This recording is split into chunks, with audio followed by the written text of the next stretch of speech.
Hello everyone, it's Carrie Bradford, and today in this video I am going to show you how you can work with the shapes from the recipe cards kit with your Studio Designer Edition and with your SVG files. Now this kit is totally customizable, so you can choose your own colors, use the style of white space for your card, pick a label style, just lots of choices. It's just really great because you can make it how you want it. But before I get started, I wanted to go over a few things about SVG files. More than likely, there won't be any cut lines when you import an SVG file, which for this project is perfect since we'll be making a printable item and we won't want the cut lines anyway. And also, more than likely, you'll have to ungroup an image to begin working with the individual components. Unlike the DXF files, the SVG files don't usually come in all those itty-bitty individual pieces. So that's one nice thing about SVG versus the DXF. So before we get started, what I wanted to do is go through and check our SVG importing preferences. On a PC, you're going to go under Help. On a Mac, you're going to go under Silhouette Studios, choose Preferences, and choose Import Options. Now, when I do my DXF, I like to have it fit to page because there's the importing process with DXF kind of works a little different than the SVG. I can choose the centered for when importing an SVG. I can choose to have that particular image centered on my screen, and it usually comes in the same size as what I saved it as. So I'm just going to go ahead and keep mine at centered on this one. Of course, you can play around with it and see what the different things will do for you, but just remember that you have that importing option available to, if things aren't coming in like you like it, if you get SVG files from other sources, it may change, but for me, centered works great. So I'm going to go ahead and say okay on that. All right, so now what we want to do is we want to grab our files. So if you look here, I have my list of files. This is my SVG directory. I'm using Finder. That's what I use on a Mac. On a PC, you'll use something similar, some sort of file management program. And while I could use the file and open method with this, by using my directory this way, I can open up multiple SVG files at one time versus having to go into File, Open, and then open a card. File, open the inset. File, open the label. This way I can just go through and I can just pick the 3 items that I want and then just drop them in.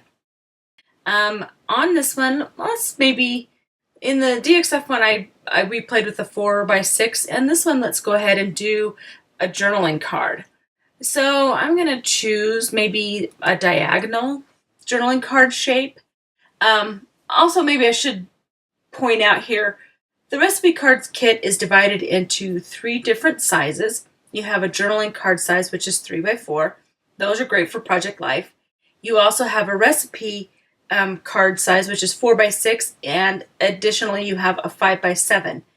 Along with that, you have different pattern backgrounds that you can use. You have a different inset. You can choose the one that goes inside, so you have like a border all the way around the outside of that pattern design, or you can choose the wide version and it goes, edge to edge, left to right. And then, again, you have those same options with your journaling card. And then also you have 4 different label styles that you can play with. So that's fun. You can kind of mix and match and change your colors and, have all sorts of fun. So let's go ahead and choose this journal card, and I'm going to use the diagonal pattern.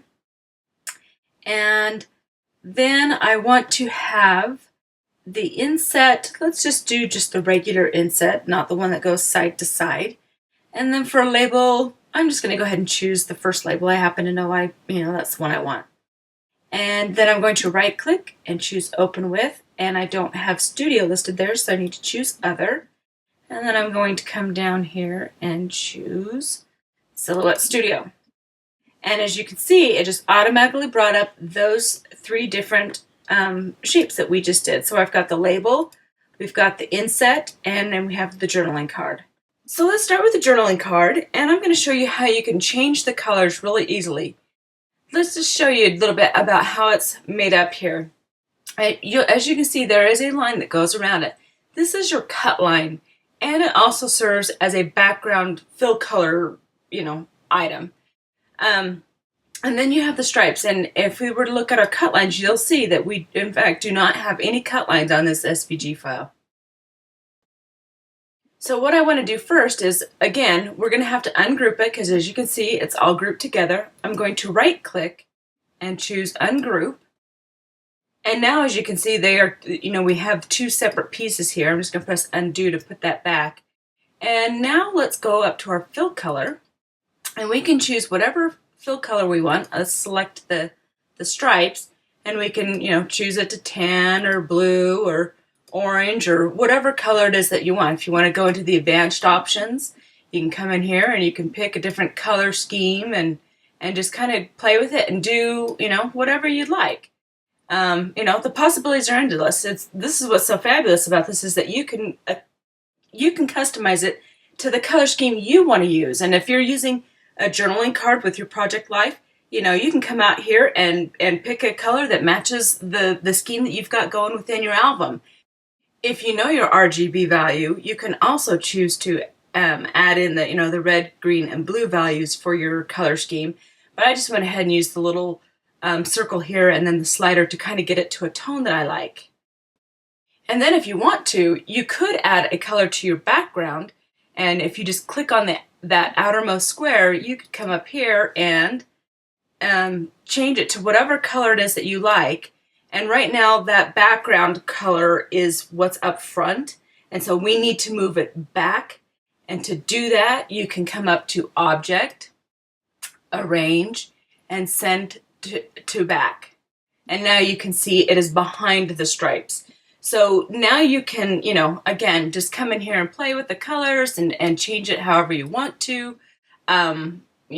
Just for the sake of, well, that's kind of fun. Well, I don't know, whatever. Anyway, so there we've got our colors. Now let's go get our journaling card. And we're just going to go ahead and select that. Press Control or Command C for copy. And then come over here, press Control or Command V for paste. I'm going to go ahead and select the two backgrounds and group them together. So I'm going to press Control or Command G. And again, it has moved it to the front. Whenever you do work with the grouping or ungrouping, it has a tendency to move that item up to the very front. And you can either go up to Object and Arrange and say, Send to Back, but you can also use your Control or Command Shift and the left bracket to move it all the way back, or use the right bracket to bring it forward. So in this case, I'm going to press Command Shift left bracket, and you can see it moves it back. So now we have our journaling inset. And I want to center all of this. So I'm just going to go ahead and select both of them, come to my Align window, and choose Center. And now that gets that in there perfectly. Now let's go get our label. And we're going to just go ahead and click on that. Press Control C for copy. And come over here to our journaling card and press Control V. And we're just going to go ahead and move that up there. And I'm going to size it down a little bit because it's kind of big for this little 3x4 card. Maybe make it maybe 1.3 inches. And, we could put it in the middle. We could put it, here. We could rotate it and put it on the side. There's just lots of fun different, looks that you can get just by switching the label around. And you can also change the colors of the labels and the inset, just like we did with the background colors. So there's that as an option as well.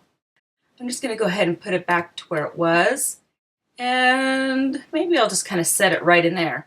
And then I want to add a date to this one. So I'm going to go ahead and get my text tool. And I'm going to choose Myriad, which is just a font that I have on my computer. You can use Arial or whatever font it is that you'd like. And I also want to choose a fill color of white. So now I'm going to type in, well, let's change our font style to, or size. And we want to make it, maybe, let's start with 14. And we're going to type in October. Let's try that again. Let's see. Fill color of white, and we don't want any sort of a line color. So let's type in October, and then type 31. Let's make our October just maybe a little bit bigger. Let's put in 16. Let's try 17. And then let's center this text. Let's come to our center. And I want to just adjust the line spacing so that there's just a little less line spacing between it. And there we go. So there you go. That's how you can quickly add that to your label.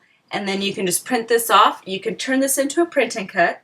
If we were to go and look at our cut lines, again, we only have cut lines that are on the text because that's something new that we added. So that we need to change to no cut. And then we can select the outermost line. If I were to select cut edge, it looks like it's going to cut the edge of the diagonal. It's not cutting the edge of that outermost line that we have there. So I'm going to ungroup it. Well, let's turn it to no cut and say ungroup. And I want to make sure I just have this line, and we're going to add cut edge. And then let's move that back up where it belongs. Okay. So now we have that cut edge. So now this has turned this into a print and cut. And once again, like I say, when you're working with group and ungroup, it has a tendency to move it forward. So I'm going to press Control or Command Shift and the left bracket, and that moves it back. Again, it's under Object and Arrange. You could also choose to use these buttons down here. This brings it to the front, and this one brings it to the back. Okay, so there you have it. That's how you can work with the SVGs in the Designer edition of Silhouette Studio.